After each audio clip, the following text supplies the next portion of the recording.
दोस्तों 31 दिसंबर को आचार्य प्रशांत अपने YouTube चैनल पर साल का आखिरी वीडियो लाते हैं, जिस वीडियो में वह पृथ्वी में आने वाली तबाही को लेकर लोगों को आगाह करते हैं और साथ ही यह भी चेतावनी देते हैं कि यह साल यानी कि जो 2025 है ये कोई हैप्पी न्यू ईयर नहीं बल्कि स्कैरी न्यू ईयर होने वाला है।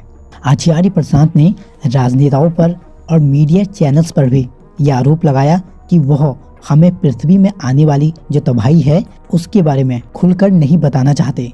पर दोस्तों इस वीडियो में उस मुद्दे पर खुलकर बात होगी जिसके बारे में आचार्य प्रशांत ने बात करी थी और हम बहुत ही आसान शब्दों में यह भी समझेंगे कि आचार्य प्रशांत एक्चुअल में इतना ज़्यादा कंसर्न क्यों दिखा रहे हैं। दोस्तों एक तरफ लोग साल के आखिरी दिन मौज मनाते और कोने में डांस करते दिख रहे थे, वहीं दूसरी तरफ आचार्य प्रशांत अपने इस वीडियो को लेके आते हैं जो कि लोगों को उनकी बेहोशी से उठाने जैसा था।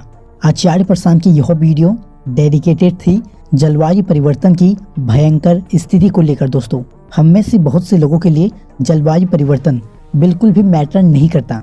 आग लगी बस्ती में मस्त राम मस्ती में। बहुत से लोगों के लिए जलवायु परिवर्तन का बस इतना ही मतलब होता है कि थोड़ी सी बारिश हो गई, कहीं पर सूखा पड़ गया और कहीं पर तूफान आ गया। बस यहीं तक सीमित है हमारे मन में जलवायु परिवर्तन को लेकर धारणा, क्योंकि हमारे लिए जो जरूरी मुद्दे हैं वो कुछ और ही हैं। दोस्तों एक बार आप इस क्लिप को देखिए। स्कूल की लड़कियों के बीच हो रही महाभारत का वीडियो यूपी के बागपत से सामने आया है। तो देखा दोस्तों, हम ऐसे मुद्दों में फंसे हैं। दोस्तों भारत का युवा आज इन मुद्दों में उलझा हुआ है। दोस्तों पर अगर आप सच में अपनी बॉयफ्रेंड की फिक्र करते हैं, अगर सच में आप अपनी गर्लफ्रेंड की फिक्र करते हैं, अपने परिवार की फिक्र करते हैं, तो इस वीडियो को ध्यान से देखिएगा। साथ ही इस वीडियो में जो मैं बातें आपको बताने वाला हूँ एक बार उनके बारे में शांति से एकांत में जरूर सोचिएगा। दोस्तों आखिर क्यों इंसान या फिर कोई भी अन्य जीव जंतु किसी और प्लेनेट में नहीं दिखाई देते? आखिर वह कौन सी चीज है जिसकी वजह से पृथ्वी में जीवन संभव हो पाया? दोस्तों इसका सीधा उत्तर है हमारी पृथ्वी में मौजूद खास वातावरण, जिसकी वजह से आज लाखों करोड़ों साल बाद भी इंसानों के साथ साथ अन्य प्रजातियां भी बची रह पाई। हमारी पृथ्वी का टेम्परेचर और हमारी पृथ्वी के वातावरण में मौजूद जो गैसों का मिक्सचर है वो एकदम अनुकूल था हमारे जीवन की उत्पत्ति के लिए। दोस्तों और इसी वजह से आज हम यहाँ तक पहुँच पाए। जैसा कि आप इस पिक्चर में देख पा रहे हैं, चाहे वह कार्बन डाइऑक्साइड हो, नाइट्रोजन हो, ऑक्सीजन हो या फिर मीथेन, ये सभी गैसें बिल्कुल उस अमाउंट में हमारे वातावरण में मौजूद है जो कि एक जीवन को बनाए रखने के लिए जरूरी है। दोस्तों अब क्योंकि ऐसा वातावरण हमें किसी अन्य प्लेनेट में नहीं दिखाई देता, इसी वजह से आज तक हमें कोई ऐसा दूसरा प्लेनेट नहीं मिला जहां लाइफ मौजूद हो। अब दोस्तों एक बात जो आपको पता होनी चाहिए कि इन दोनों ही फैक्टर्स में अगर किसी एक फैक्टर में भी 0.1% की भी ऊंच नीच होती है तो इसके बहुत बड़े लेवल पर दुष्प्रभाव देखने को मिल सकते हैं। तो दोस्तों इसलिए बहुत ज़रूरी हो जाता है हमारे वातावरण का टेम्परेचर और हमारे वातावरण में मौजूद जो गैसें हैं इन सब की मौजूदगी वातावरण में उतनी ही रहे जितना कि इंसानों के लिए और जीव जंतुओं के जिंदा रहने के लिए जरूरी है। पर दोस्तों क्वेश्चन ये उठता है कि क्या सच में ऐसा हो रहा है? नहीं दोस्तों, क्योंकि आज इंसान के पास इतनी ज़्यादा डिस्ट्रक्टिव कैपेबिलिटी आ चुकी है जिससे कि पृथ्वी के टेम्परेचर को और पृथ्वी में मौजूद जो गैसें हैं वो डिसबैलेंस हो रही है। दोस्तों इंसान पृथ्वी में मौजूद संसाधनों का इतने बड़े लेवल पर दोहन कर रहा है कि हम अपने ही मास एक्सटिंक्शन की तैयारी में लगे हुए हैं। अब दोस्तों इस विषय को थोड़ा अच्छे से समझने के लिए आइए थोड़ा पीछे चलते हैं। दोस्तों 18वीं शताब्दी में जब यूरोप से औद्योगिक क्रांति की शुरुआत हुई थी तो बहुत बड़े लेवल पर फॉसिल फ्यूल का जलना शुरू हो गया। लोग हाथों के बजाय ईंधन से चलने वाली मशीनों का इस्तेमाल करने लगे, फैक्ट्रीज पर फैक्ट्रीज इस्टेब्लिश होने लगी और इसी के साथ साथ मीट इंडस्ट्री और डेयरी इंडस्ट्री भी धीरे धीरे बहुत बड़ी लेवल पर पूरे विश्व में फैलने लगी। अब दोस्तों इन सब का नतीजा यह होने लगा कि अच्छी सुविधाओं की वजह से पृथ्वी में इंसानों की संख्या तो बिल्कुल बढ़ने लगी, पर यह भी देखने को मिला लाखों की संख्या में पेड़ पर पेड़ कटने लगे। ग्रीन हाउस गैसें जैसे कार्बन डाइऑक्साइड, मीथेन और अन्य जो गैसें हैं उनका भी वातावरण में स्तर बढ़ने लगा। अब दोस्तों क्योंकि हमारे अंदर इंडस्ट्रियल रेवोल्यूशन की धुन सवार थी, हमने 2 सेंचुरीज तक ग्रीन हाउस गैसेज की मौजूदगी में जो डिसबैलेंस हो रहा था उस पर कोई भी ध्यान नहीं दिया। जब हमें ग्रीन हाउस गैसों का दुष्प्रभाव एक बड़े रूप में दिखाई देने लगा, तब जाकर 1972 में हमने क्लाइमेट चेंज को लेकर सबसे पहली इंटरनेशनल बैठक बुलाई दोस्तों। और ऐसे ही समय के साथ साथ और भी बैठकें होती रही, पर धरातल पर उसका कोई भी प्रभाव नहीं हुआ।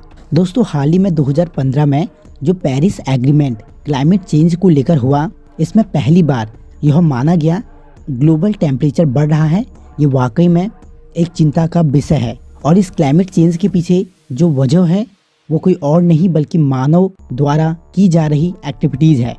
इसके लिए 195 से भी ज़्यादा देशों ने पेरिस एग्रीमेंट में भाग लिया और इसमें सभी देशों ने अपने देश की स्थिति के हिसाब से ग्लोबल टेम्परेचर कम करने के लिए स्ट्रैटेजीज बनाई है दोस्तों, जैसा कि आप यहाँ पर इन दो पृथ्वियों को देख सकते हैं, इसमें से एक जो पृथ्वी है वो औद्योगिक क्रांति से पहले की है दोस्तों, और जो दूसरी पृथ्वी है वो हमारी आज की पृथ्वी है, यानी कि औद्योगिक क्रांति की बाद वाली। दोस्तों, औद्योगिक क्रांति से पहले जो हमारी पृथ्वी का ग्लोबल टेम्परेचर था वह था 13.7 डिग्री सेंटीग्रेड, और वहीं जो आज की पृथ्वी का टेम्परेचर है वह हमारी हरकतों की वजह से पहुंच चुका है 14.8 डिग्री सेंटीग्रेड तक।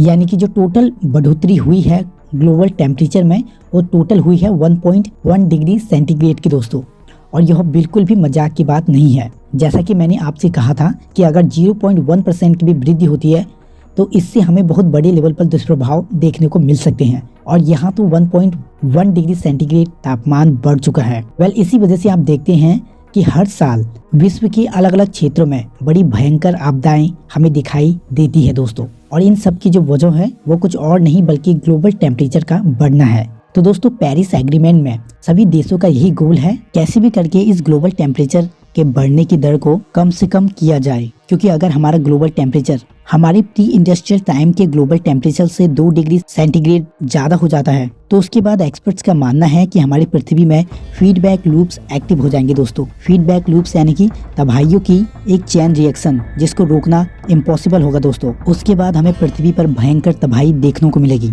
और हम जिस रफ्तार से पृथ्वी को कंज्यूम कर रहे हैं बहुत ज्यादा संभावना है कि आने वाले चंद सालों में ही हम इस बैरियर को भी क्रॉस कर जाएंगे दोस्तों, और फिर शुरू होगा अगला मास एक्सटिंक्शन। हम इंसान ही पहली वो प्रजाति होने वाले हैं जो कि खुद के कर्मों से ही खुद को मारने वाले हैं। इसलिए दोस्तों, ये काफी इमरजेंसी की सिचुएशन है जिस पर जल्द से जल्द एक ठोस कदम उठाने की जरूरत है दोस्तों, और जरूरत है कि सरकारों से पहले हम अपनी तरफ से कुछ प्रयास करें।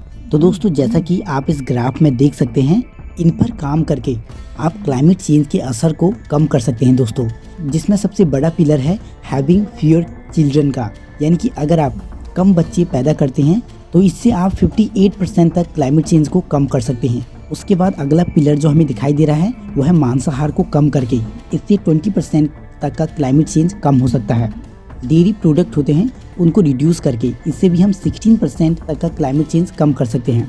और उसके बाद है ईटिंग ए प्लांट बेस्ड डाइट, इससे 15% तक का। तो दोस्तों, आचार्य प्रशांत भी अपनी वीडियोज़ में इन्हीं पर काम करने के लिए कहते हैं, और यह भी बताते हैं कि कैसे इनका संबंध हमारी मूल वृत्ति से यानी सेंट्रल टेंडेंसीज से है, और सेंट्रल टेंडेंसीज को बदला जा सकता है इनर नॉलेज से दोस्तों।